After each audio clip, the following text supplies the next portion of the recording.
20. Night visitor. Claudia. After we arrived, I raced up to my room, not giving Michael a chance to say a word. I slammed the door behind me and dropped on the bed. I grabbed at my bag, looking through it for my phone, and set it on the table near my bed.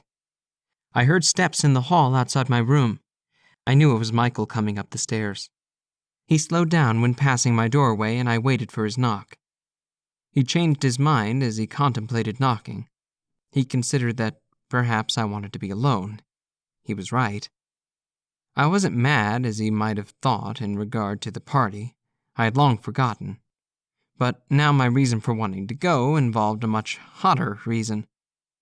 The door of his bedroom opened and closed. I got up, grabbed a few items from the dresser, and walked into the bathroom to change. Closing the door, I glanced into the mirror. The brown eyes of a young girl stared back at me. I examined the face that John had found attractive, and I couldn't see what he could see. I didn't believe I was ugly, of course, but I had never believed I was as beautiful as others claimed I was. Rachel was lovely with her deep, rich blonde locks and her peach complexion. I liked my golden brown color, and it was never because of my skin tone that I thought nothing more of myself.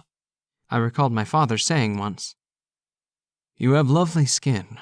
Why do you think I married your mother?" "I'm not sure," I would say. "Why did you?" It was safe to say I didn't have a great relationship with my mother, at least not as good as I had with my father. He would smile, knowing I liked to provoke conversation of their relationship. My mother was of Spanish heritage. I had often heard her complain in Spanish. When they fought, it was mostly in her language. "Tu mamá es muy hermosa," he grinned. "Tu color es muy hermoso también. Nunca olvides eso." I liked hearing his Spanish because he was so good at it. "Igual que tú." Strange, but he was the one that taught me Spanish. I just didn't see myself with anyone like John. He seemed so much more, so attractive. Guys like him seemed to always end up with girls like Rachel, so I never expected much more. I was always the shy girl, the weird girl that kept to herself, never expecting more. Then John Slater came into my path. I smiled, setting the items of clothing on the shelf near the towels. I set a towel next to the hook by the shower curtain, leaned over, and turned on the water. I climbed into the shower. The water washed over me, soaking the long strands of my brown hair. I exhaled, relaxed, and thought of nothing but the warmth of the water as it soaked my nude body. John. I thought of him. A vision of his face clearly was in my mind. I wondered if he could hear me, if he sensed me or could see me as I had seen him in a vision. I blushed as I lathered the soap down the curves of my frame. His face flashed in my mind. He was smiling. His eyes filled in gold again. His mouth parted, and his tongue ran across the bottom of his lip. "Claudia?" I blinked and opened my eyes, turning off the shower, and stood there for a moment. There was a knock at the bathroom door. "Claudia?" It was Michael. I grabbed at the towel from the hook. He had come into the bedroom and was standing outside the bathroom door. I froze behind the shower curtain. "Yeah?" I called back. "What would you like for dinner? We still have leftover enchiladas, or would you like to order out? Pizza, perhaps?" I rolled my eyes. "Does it matter?" "Are you all right?" he asked again. "I'm fine, just wanted to shower before bed." "Okay, so what will it be?" "Whatever you want, Michael. I'm fine with whatever you decide." There was a brief silence. He was trying to reach out to me. He thought I was still mad about the party. He hesitated by the door. He wasn't going to leave unless I set his mind at ease. "Enchiladas are fine, Michael," I said. "Okay, sweetheart. I'll heat up dinner." "Okay, just call me when it's ready," I said. "Very well then, get dressed." He moved away from the door. The door of the bedroom opened then, closed. I got out, wrapping the towel around my waist, and stepped up to the mirror.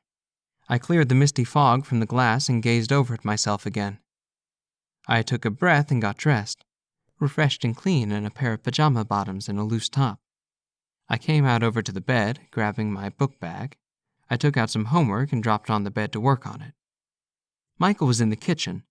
The dishwasher faintly ran in the distance, the clunking and swishing of the water spraying around the inside of the washtub. It rattled during rinse cycles.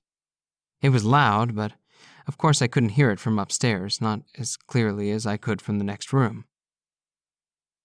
I finished the assignment and returned it to the book bag. I rose, moving to the easel near the window. The canvas sat mocking me. I had started something, but I wasn't sure where I was going with it. I picked up a pencil and started drawing. I didn't know until I was done with the sketch what I had done. Something had compelled me to draw him, the stranger from my dream. I had drawn his image just as I recalled, the details on his face, the hat on his head, the wrinkles on his side crooked lip. What had he said his name was? Jack? John was interested in the vision. Was he jealous? I thought about John, what he had said. A date, I thought. With him? It was strange thinking about him. Could he hear me? Could the current connect us this far? Strangely enough, I sensed him. I began drawing on an old painting I had been working on. Then a text came in. It was Alex. It sounded important. Her text was long overdue. Where had she been all this time? Had my calling while I was out reached out to her? I was about to answer it when my phone went off with another text. I picked it up. It was John. Thinking about you, ... winky face. You thinking about me? He texted. I blushed. Obviously, our connection and link was stronger. That even from this distance, I could think of him and he knew it. And vice versa. He must have the watch off. Maybe. Smiley face. Can I come by? Big smile. I didn't know what to respond. The obvious truth was I wanted John close, no matter if Michael was here or not. John, I want you close too. I gasped. My phone dinged again. John, yes? Winky face. I promise I won't wake up Michael. Angel, big smile. I want to see you. I can't wait until tomorrow. Kiss, winky kiss. Me. Okay, ... smile. What time? I texted back. John, later tonight. 8:30 okay? What time is Michael usually in bed? I felt so bad. Michael was downstairs prepping dinner. The clacking of pots and running water from the sink disposal confirmed he was still in the kitchen. Claudia, time for dinner, Michael's voice called to me. Me, 8:30's fine, smiley face. John, thumbs up. Winky kiss. He sent me a thumbs up with an emoji kiss? I blushed again. John, you're glowing, Miss Bell. I laughed. Of course he would know. Me. You too. John, laughing emoji. I'll see you in a bit, Miss Bell. Winky kiss, heart. Me. Smile, heart, heart, I texted back. I glanced over at my window, anticipating his visit. Michael was setting up the table when I came down. This evening's dinner was enchiladas, with Mexican rice and beans, my favorite. The clock on the wall read 7:59 p.m. Tomorrow is Saturday. I was wondering if you wanted to watch a movie with me this evening. I yawned and stretched. I'm kind of tired, Michael, I said, picking at my food. I think I'm going to bed early this evening. He was quiet as I ate quickly, barely touching most of my food. I did my best to stay still and keep from attracting his attention. I couldn't stop thinking of John. I'm done. Michael stared over at me. But you barely touched your food. I guess I'm not as hungry as I thought I was. Besides, I'm tired. I had a long day.